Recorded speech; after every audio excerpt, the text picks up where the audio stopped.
여러분 반갑습니다. 반도체 오빠 천마세입니다. 오후 시간 한번 또 달려보도록 하겠습니다. 점심 맛있게 드셨죠? 오늘 아주 재미있는 이야기들이 있네요. 이제 배당하면은 세제 혜택을 주겠다 그런 이야기들이 있어요.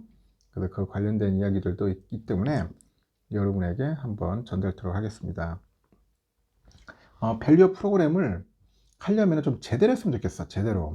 제대로 해가지고 많은 그 투자자들이 좀 혜택을 좀 받을 수 있으면 참 좋지 않을까 하는 생각이 들어요. 그렇지 않으면은 대한민국 K 증시는 미래가 없습니다. 미래가 없어. 누가 투자를 하려고 하겠습니까? 밸류업 관련된 그런 좋은 소식들이 좀 많이 들렸으면 좋겠습니다. 정부가요, 내년부터 직전 3개년 평균 대비 배당하고 자사주 소각 규모를 5% 이상 확대한 기업을 대상으로 법인세를 감면해 주기로 했어요. 밸류업 기업에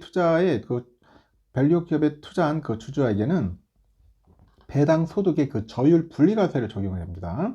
분리과세를 적용해서 이 배당의 소득세도 깎아주는 거야.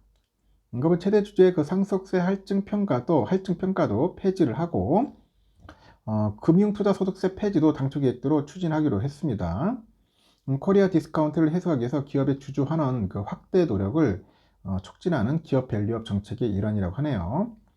기재부는 3일 윤석열 대통령 주재로 청와대 영빈관에서 열린 하반기 경제정책 방향 및 역동 경제 로드맵 회의에서 이 같은 내용을 담은 자본시장 선진화 대책 방안을 이제 발표했어요. 배당 확대, 그리고 자사주 소각 등 주주 환원을 늘린 기업한테는 법인세 감면 혜택을 주고 이들 기업에 투자한 주주들한테는 배당의 소득세를 깎아주겠다. 소득세. 이게 핵심입니다. 이와 함께 최대 주주가 물려받는 주식 가치의 20%를 할증해서 이 상속 가액을 산정하는 최대 주주 할증 과세는 그 제도는 폐지하기로 했네요. 한국의 상속세 최고세율이 50%죠. 이건 최대 주주 주식 할증 평가까지 감안하니까 60%로 세계 최고 수준입니다. 상속세 부담을 덜어주는 동시에 지배주주가 상속세 부담으로 주가 부양을 꺼리는 문제를 해소하겠다는 겁니다. 정부는 연내 그 조세 특례 제한법하고 소득세법, 상속세하고 증여세법을 개정을 해서 내년부터는 밸류업 세제 대책을 이제 본격 추진하겠다는 방침이고, 다만 국회 과반 의석을 차지하는 그 야당의 반발이 거세서 입법화가 가능할지는 미지수라는 게 관측이 돼 있습니다. 문제는 야당이다. 민주당이 어떨지 모르겠습니다. 과연 찬성해 줄지 또 태클을 걸지. 기재부가 내놓은 역동 경제 로드맵의 밸류업 세제 지원은 이 투자자랑 기업과 상속이라는 세 가지 축으로 이루어졌어요. 정부는 자사주 소각이나 이 배당을 늘린 기업의 법인세를 깎아줘서 자발적인 밸류업을 유도하고, 이 밸류업 기업에 투자한 주주한테는 세액 부담을 깎아줘서 추가 투자 유인을 늘리겠다는 거예요. 추가 투자 유인을 늘리겠다.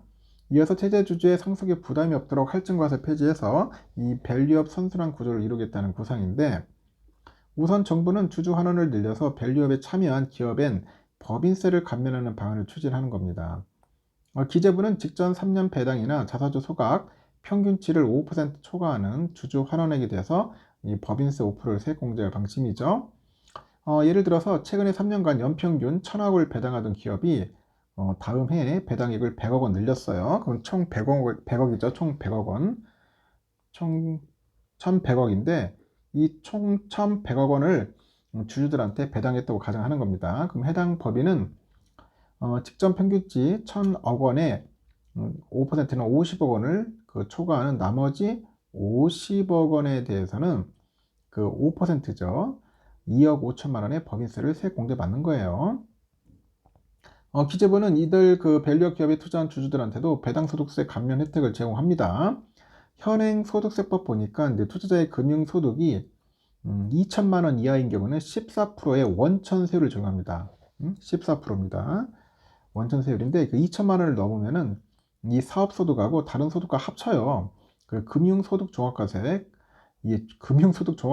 대상이 됩니다. 14에서 45%의 누진세율을 적용하고 있죠. 그 정부는 우선 배당소득 증가분에 대해서 금융소득이 2천만 원 이하일 경우는 기존 14에서 9%로 세율을 인하는 거예요.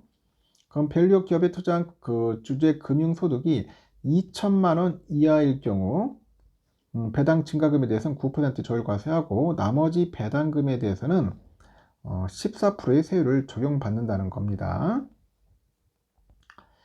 예를 들어서 주주들한테 2022에서 24년 연평균 1,000억 원을 배당했던 A사가 내년에 1,200억 원을 배당하면서 A사 주주인 B씨도 배당금도 1,000만 원에서 1,200만 원 늘어났다고 가정하는 겁니다. 지금까지 1,200만 원에 14% 냅니다. 168만 원을 단일 세율로 완전 징수했는데, 하지만 개정되는 세법은 그 늘어난 배당금 200만 원에 대해서는 9%를 적용하고 나머지 1,000만 원에 대해서 14%가 적용이 됩니다. B씨가 내야 하는 세금은 158만 원으로 기존 대비 한 10만 원이 줄어든다고 하네요. 금융소득이 2천만 원을 넘을 경우 지금까지는 종합과세를 통해서 14에서 45% 누진세를 적용했는데, 정부는 이 경우에도 이 배당소득 분리과세를 통한 25%의 단일 세율을 적용할 계획입니다.